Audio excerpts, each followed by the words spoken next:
Welcome to the series on Happiness Factor Living and Learning from Dogs. Hi, I'm Sam, and on each Monday, I'll be sharing a short message with you which will help you to energize, laugh, and find the happiness center within you. Working with dogs for decades gave me a chance to observe them as to why they seem to enjoy life. And I'll be sharing my observations with you. Each episode is designed to remind you that happiness is not what we seek or chase. We simply allow happiness. So let's get started.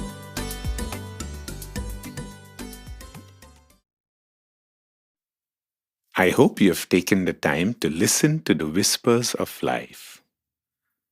God, or some refer to this as intelligence as God, others at the grand overall design, the universal order or life itself, is seeking to expand and express through you. Everything we see growing around us is the universal mind advancing, and it can only grow through us. The intelligence available expands through our actions. Know that when you have an idea, a nudge, an intuition to do something, it's not your ego. It isn't greed. It isn't vanity. It's the universal mind expanding through you. Today, let's discuss a basic understanding that dogs have. Seemingly very simple, yet from my observation, it is what contributes to the unending level of happiness our dogs seem to live with. Ask and it's given. We've all heard this. However, growing up, I was always taught, don't ask for things. Be humble. Be quiet. Of course, I come from a very conservative society and things are changing now. Even child raising is very different nowadays. Living with dogs, I rarely had to guess what they wanted. Their asking is never ambiguous. I never have to connect the dots. I know when they're hungry, I know when they want to go for a run, and I know when they want to sleep. These simple creatures have learned the concept of me first. Writing me first, I take a pause because it could imply egoism. However, think about this. In all airlines, before takeoff, the instructions say that in an emergency, you must put on your oxygen mask first before assisting others.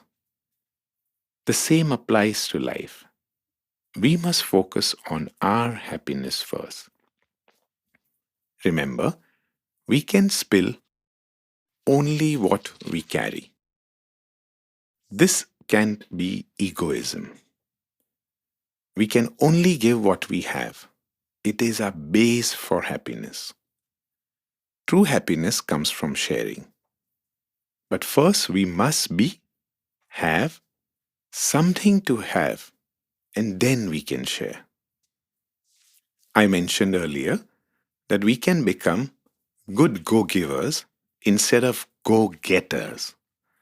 That includes giving to yourself, giving yourself the time, the presence, the love, the attention, the understanding, everything you would give to somebody else.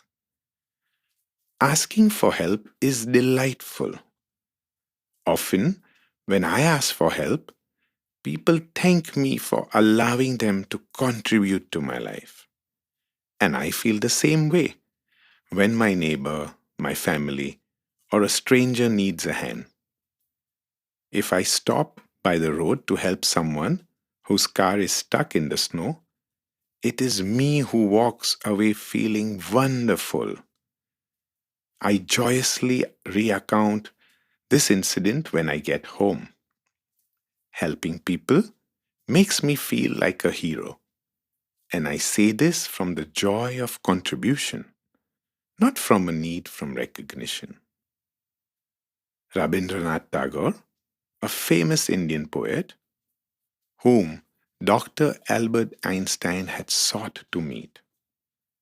Rabindranath Tagore once wrote, "I dreamt that life was joy. I woke up and life was service.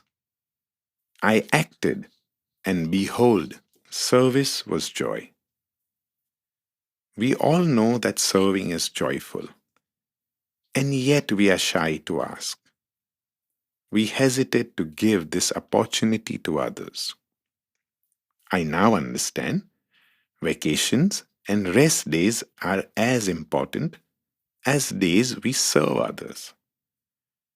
Just as our dogs ask us to serve them, and as a result, they offer us their endless, energetic, joyful service, let's take this understanding. I give generously and I receive wholeheartedly.